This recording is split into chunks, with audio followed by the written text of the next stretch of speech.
Tervetuloa lasten ja nuorten oikeuspsykologian yksikköön Ruoholahteen. Yksikkömme avustaa poliisia selvittämään lapsia ja nuoria koskevia rikosepäilyjä. Työryhmäämme kuuluu psykologeja, sosiaalityöntekijöitä, lastenpsykiatri, litteroija sekä sihteeri. Työhömme kuuluu esimerkiksi lasten ja nuorten oikeuspsykologiset haastattelut sekä lausuntojen kirjoittaminen osana poliisin esitutkintaa.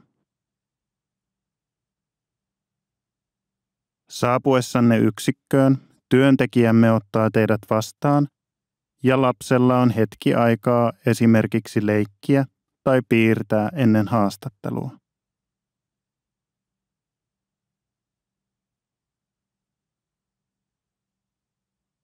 Ennen haastattelua psykologi ja poliisi esittäytyvät lapselle, minkä jälkeen siirrytään haastatteluhuoneeseen.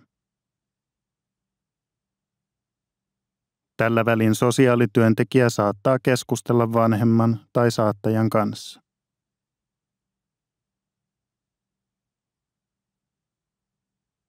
Psykologi haastattelee lasta kahden kesken ikätaso ja mahdolliset erityispiirteet huomioiden. Taustahuoneessa haastattelua seuraavat videoyhteydellä poliisi, lapsen asiasta vastaavat yksikön työntekijät sekä tapauskohtaisesti esimerkiksi edunvalvoja, avustaja tai lastensuojelun työntekijä. Oikeuspsykologisessa haastattelussa psykologi tutustuu ensin lapseen juttelemalla tämän kanssa esimerkiksi lapsen harrastuksista ja koulusta tai päiväkodista.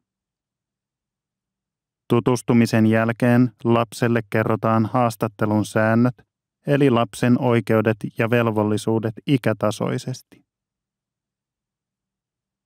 Tämän jälkeen harjoitellaan tarkkaa kertomista ennen varsinaista rikosepäilyn käsittelyä.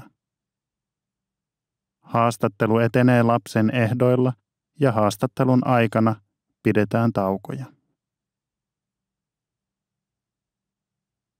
Haastattelun jälkeen vanhemmalle tai saattajalle kerrotaan, miten asian selvittely jatkuu ja esimerkiksi tuleeko lapselle toista haastattelukertaa.